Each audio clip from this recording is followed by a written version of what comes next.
In this video, I've finally given in to your comments and I'm going to be comparing the Evo SL against the Nike ZoomFly 6.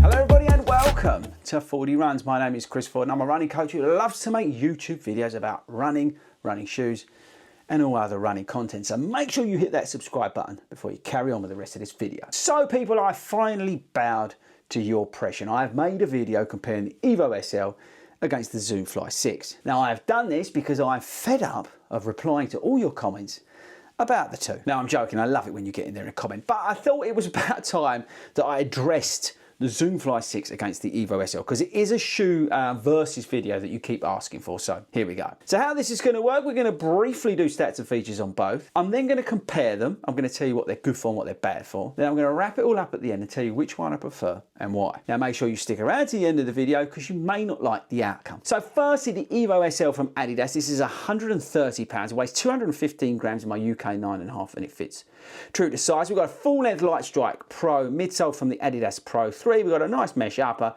Conti rubber outsole, 38mm stack in the heel with a 6mm drop. Then we've got the ZoomFly 6, which is 140 pounds. We've got ZoomX midsole with the SR02 carrier foam. We've got a nice waffle outsole, full length carbon plate, fits true to size. It's 250 something grams, 40 odd mil stack in the heel with an 8mm drop. Okay, so let's take a closer look at both. Okay, so here's the ZoomFly 6. So like I said, you've got ZoomX foam, and which is on top here, and then you've got the SR02, which is like the carrier foam, which adds some stability to the shoe, which is good news. There's the carbon plate, and there's the outsole. No issues in terms of stability with the shoe. The upper's a bit, well, strange, and I'll come on to that. But the lacing and the comfort's great. There's the Evo SL with the Light Strike Pro, full length. Conti rubber outsole, but no plate in this shoe. I much prefer the upper on this shoe versus the ZoomFly 6, and that's probably about it for both. Right, so let's compare the two. So for me, I don't think they're actually comparable, and this is why it's kind of driving me nuts in the comments, but I understand why you're asking. Because they're similarly priced and they both have these sort of premium foams in them, I get why you're thinking, right, I can train in both of these shoes, so maybe they are comparable. One's 140 pounds, one's 130 pounds. One's got like the Racing ZoomX foam in it, one's got like the Light Strike Pro from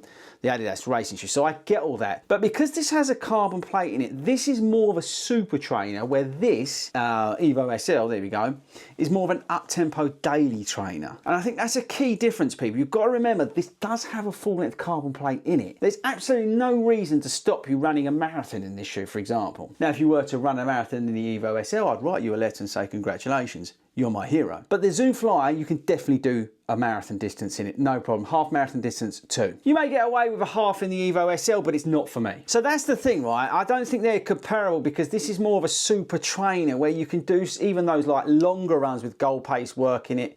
You can take this into race day and all that kind of stuff that you'd expect from a super trainer. This is more your fun up-tempo daily trainers where you can eat like miles from like 3 to 6, that kind of thing. Yes, you could take this into a 10K and have some fun, but I wouldn't want to take it much further than that. And in a way, they actually complement each other. You could have both of these in your rotation. You could do, say, some of that up-tempo daily miles, and then I say you could do some of those tempo sort of longer runs, or those longer runs with goal pace in them, and some of those other sessions, and then take this into race day. So actually I think they kind of complement each other. So that's my issue, guys, and that's why I was saying at the front end of this video, I don't actually think that they are comparable. I think in terms of if I could only buy one, I'd buy the Nike, because the Nike is more versatile with the carbon plate in it, because I can take it into race day and do some of those longer runs in it with goal pace and all that sort of stuff. This is a great fun shoe to have, but it's kind of limited for me in terms of versatility. So I would say buy the Nike because you can do a little bit more on it, and it's a very, very good shoe. But yeah, like I said, I don't think they're comparable. I'll be honest with you, I just don't. So if you had to, or say, let's say you put a gun to my head, buy the ZoomFly 6. But really, if you can afford it, I'd probably put both of them into a shoe rotation, to be honest with you. I think they complement each other very well. And that's my big takeaway, all right? So please stop commenting. How does the Evo SL go up against the Nike ZoomFly 6? Or which is better for me, the ZoomFly 6 or the Evo SL? Which would you rather be in for me, the ZoomFly 6 or the Evo SL? And all those kind of comments. But no, all jokes aside, I genuinely, honestly, hand on heart, really appreciate you taking the time to comment on my videos or the live stream that we do on a Monday at 8 o'clock. Thank you to every single person, hand on heart, right, who comments on my videos. Thank you so much. Okay team, that's it from me. Don't forget to subscribe before you leave me today. Let me know in the comments which one you would have and why, and I'll catch you all later.